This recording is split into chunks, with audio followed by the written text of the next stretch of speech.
पंजाब की सरजमीन सूफिया की सरजमीन भी कहलाती है। बाबा फरीद, वारिस शाह और बुल्ले शाह का तल्लक भी इसी खत्ते से था।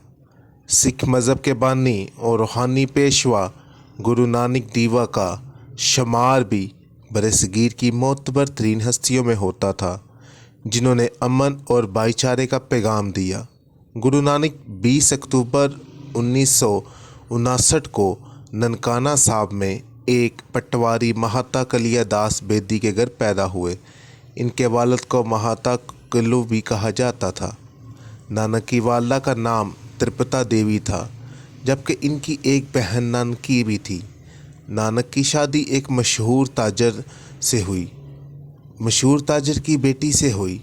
इनके दो बेटे श्री चंद और लक्ष्मी दास थे। गुरु नानक सिखों के 10वें गुरु में से पहले गुरु थे। सिखों के अलावा बरसगीर में मुसलमानों और हिंदुओं के नज़दीक यकसा तौर से एक काबिल एहतराम हस्ती हैं। गुरु नानक की ज़िंदगी के वाक़यात को जन्म सखी कहा जाता है। जैसे नानक की वफ़ात से पहले कुछ अरसा पहले और इनके करीबी साथी भाई बाला ने इकट्ठा किया था कि इनके पैदाइश के बाद जायचा बनाने के लिए ज्योतिषी को बुलाया गया। ज्योतिषी जब पहुंचा तो इसने बच्चे को देखने का असरार किया। जब इसकी नज़रें इस बच्चे पर पड़ी तो वो दोनों हाथ जोड़कर खड़ा हो गया, क्योंकि वह जान चुका था कि ये बच्चा एक बहुत बुलंद मुकाम हासिल करेगा। ज्योतिषी की बात सच साबित हुई और आज इनका शुमार बरसगीर की मोतबर तरीन हस्तियों में होता है। 7 साल की उम्र में इनके वालिद ने इन्हें गांव के स्कूल में दाखिल करा दिया, लेकिन जल्द ही इन्होंने स्कूल छोड़ दिया और घर में ही तालीम हासिल की।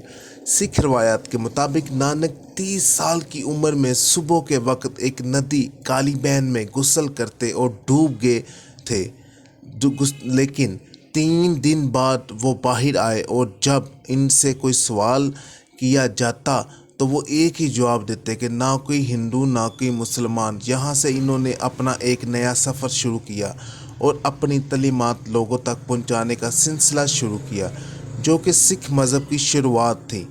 इन्होंने अपनी तलीमात के फ़रोग़ के लिए हज़ारों किलोमीटर का सफ़र तय किया। इनका पहला दौर बंगाल और असम की तरफ था। बादशाह इन्होंने श्रीलंका, तमिलनाडु का सफ़र किया। इनका तीसरा सफ़र शमाल की जानिब कश्मीर, लद्दाख और तिब्बत का था। गुरु नानक इस्लाम को समझने और अपने हालात की तबलीग करने की गर्ज से बादशाह बगदाद भी गए। वो बगदाद के एक सूफ़ी बहलोल को कोफ़ी के साथ रहे और जिस मकाम पर वो रहे वहाँ आज एक छोटा सा गुरुद्वारा है। बहलोल कोफ़ी का मज़ार भी बगदाद में है। बगदाद में आज भी इन्हें बहुत अदब से बाबा नानक और नबील हिंद कहा जाता है। इस गुरुद्वारा में लोग बसरा, मोसल और कई दूसरे शहरों से यहाँ आते हैं। लोग जुमेरात को आते थे और जुम्मे के रोज़ यहाँ पे लंगर का एहतमाम भी किया जाता। नानक ने मसावात की बात की और तमाम इंसानों को बराबर के हकूक़ देने का दर्स दिया। इन्होंने ख़वातीन को मुआशरे में बुलंद मकाम और इज़्ज़त देने का भी दर्स दिया। आज से 300 साल कबल की रस्म की मजम्मत की। एक बारान से सवाल किया कि हिंदूमत या इस्लाम में से कौन सा मज़हब खुदा की तरफ जाने की राह फराहम करता है, तो इन्होंने जवाब दिया कि खुदा को पाने का सही रास्ता ये है कि सिर्फ़ इस ज़ात की इबादत की जाए और जो तमाम कायनात में हर जगह मौजूद है।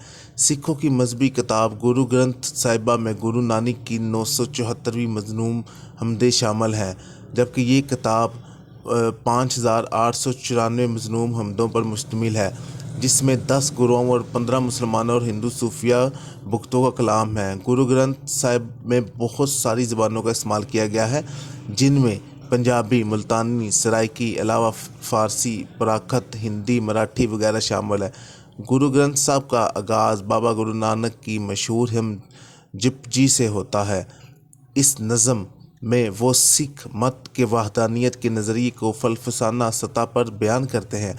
ये हिस्सा काफ़ी पेचीदा और तवज्जो तलब है, क्योंकि इसमें बाबा गुरु नानक दूसरे मज़हब और मकातब फ़िक्र से मुबाहसे का अंदाज़ इख्तियार करते हैं। इनकी तफ़हीम में वक़्त इस लिए